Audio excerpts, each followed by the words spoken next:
All right, if you're in the world of in vitro diagnostics, you already know the IVDR has completely rewritten the rulebook. Today, we're going to crack the code on one of its toughest, most important parts, post-market surveillance, or PMS.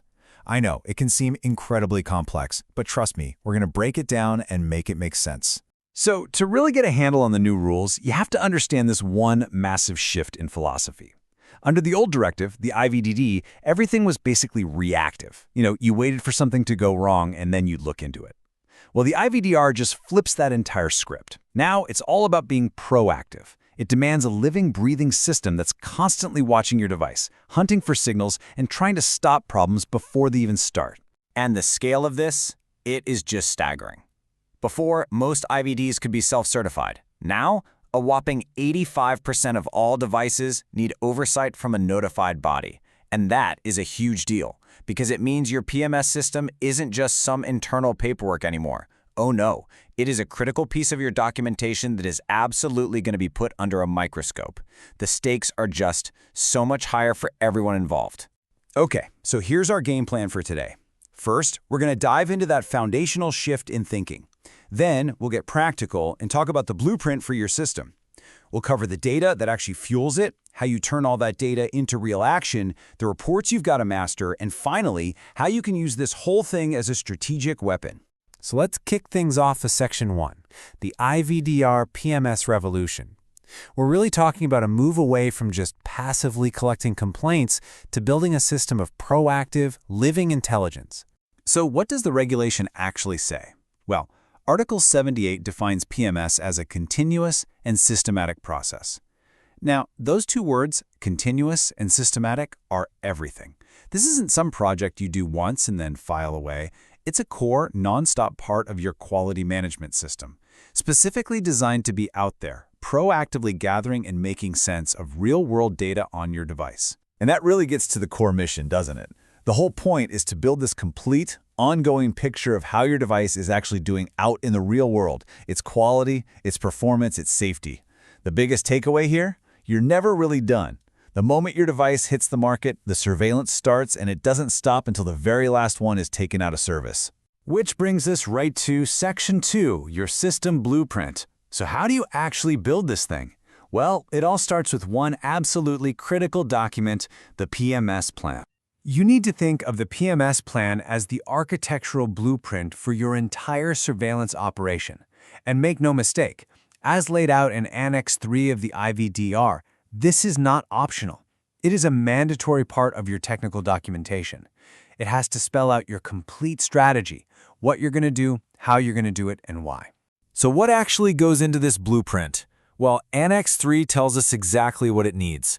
First, you need a process for how you're going to systematically collect information. Next, you need effective methods for actually assessing that data. Then, and this is crucial, you have to define indicators and thresholds that let you know if your benefit-risk profile is changing. You also need rock-solid procedures for investigating complaints and reporting on trends. And finally, it has to tie directly into your post-market performance follow-up, or PMPF plan. They really are two sides of the same coin. Okay, so you've got the blueprint. Now, what fuels this whole system? Well, it's data. A PMS engine is totally useless without a steady stream of good information, and that information really comes from two different kinds of sources. First up, you have your reactive data sources. This is the information that, comes to you. We're talking about things like complaints from users, official vigilance reports when something serious happens, your service and repair logs, and all that feedback you get from your distributors and importers out in the field. This is the part of your system that's just always listening. But remember, the IVDR is all about being proactive. So you also need proactive data sources. This is the information that you have to actively go out and find. This means doing formal PMPF studies, sending out user surveys, systematically combing through scientific literature, and even analyzing data on your competitors' devices, especially from public databases like UDAMED. You can't just wait for problems to show up anymore. You have to actively look for proof that everything is still safe and performing as expected. On to Section 4, from data to action. Now, this is where the magic really happens. Look, it's not enough to just sit on a pile of data. You have to use it. And the way you do that is through this critical feedback loop with your quality management system. Your PMS system is basically an engine. It takes in all this raw data, complaints, study results, literature reviews, and it sifts through it looking for signals and trends. Now, this can be as simple as using statistical process control charts to keep an eye on complaint rates, or it can be as advanced as using natural language processing to make sense of all that unstructured feedback from users. The goal is always the same: find the important signal in all the noise. And here is the absolute critical connection. The output from your PMS analysis becomes a primary input for your quality management system. It's the official trigger, the catalyst that really gets the wheels of continuous improvement turning. So what happens next? Well, that input is used to update your most important device documents, your risk management file, which is all about ISO 14971, and your performance evaluation report, or PER. These are not static documents you write once and forget about. They are living, breathing documents that have to be constantly updated with the real-world evidence that comes from your PMS activities. And that brings us to the final output of this whole loop action. The updated analysis is what triggers your corrective and preventative actions, your CAPAs. This could be something small, like a little tweak to the user manual, or it could be a major design change, all of it driven by intelligence that you've gathered directly from the market. Okay, now for Section 5, Mastering Reports and Pitfalls. Let's talk about the official outputs of this whole system and some of the really common mistakes that can trip manufacturers up along the way. So the IVDR requires two main types of reports, and the one you need really depends on your device's risk class. For your lower risk Class A and B devices, you're going to create a PMS report. Think of it as a summary of your findings that you update as needed. But for the higher risk Class C and D devices, you have to produce a Periodic Safety Update Report, or PSUR.